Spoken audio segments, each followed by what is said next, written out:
your height.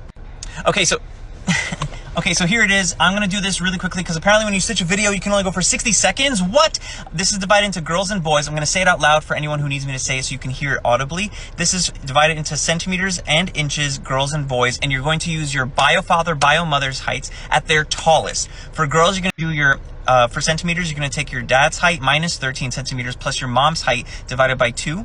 For inches, you're going to do your dad's height minus 5 inches plus your mom's height in inches divided by 2. For boys, you're going to do your dad's height in centimeters plus 13. Interesting, right? Minus versus plus. Plus your maternal height in centimeters divided by 2. And for inches, you're going to do your dad's height plus 5 inches and add your mom's height and divided by 2. Let me know if this is accurate. Okay, here we go. Ijoolleen keessan yeroo guddatan dheerinni agam ta'a kan jedhu waliin ilaalame. Ijoolleen keessan guddatanii dheerina isaanii gaafa xumuran dheerinni isaanii inni dhumaan kan abbaaf kan haadhaarraa akkamitti tilmaamamuu danda'a kan jedhu akka armaan gaditti waliin ilaalla.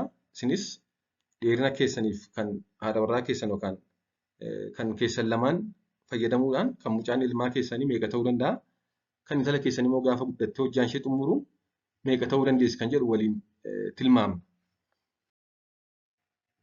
Dheerinni mucaa dhiiraa yeroo guddatee hojjaansaa xumuru yookaan yeroo raawwatu dheerina haadhaa ida'uu seentimeetira 13, ida'uu dheerina abbaa iruu lamaan.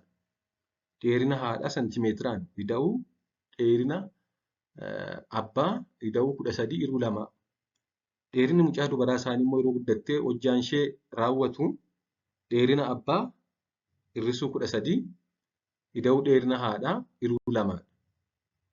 Kana fayyadamtanii egaa mucaan keessan meeqa ta'uu danda'a gaafa guddatu dheerinni isaa, intalli keessanis meeqa ta'uu akka dandeessu tilmaamuu dandeessu jechuudha. Mee fakkeenyaa ilaallu.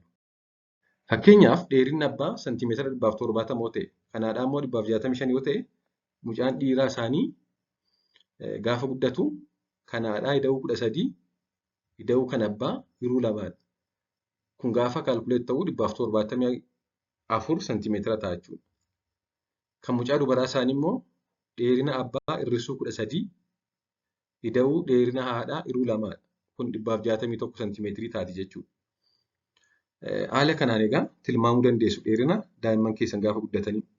Haa ta'u malee kan beekuu qabnu dheerina daa'immanii kan murteessu dheerina abbaa fi haadhaa qofa miti. Kun kompoonentii tokkodha.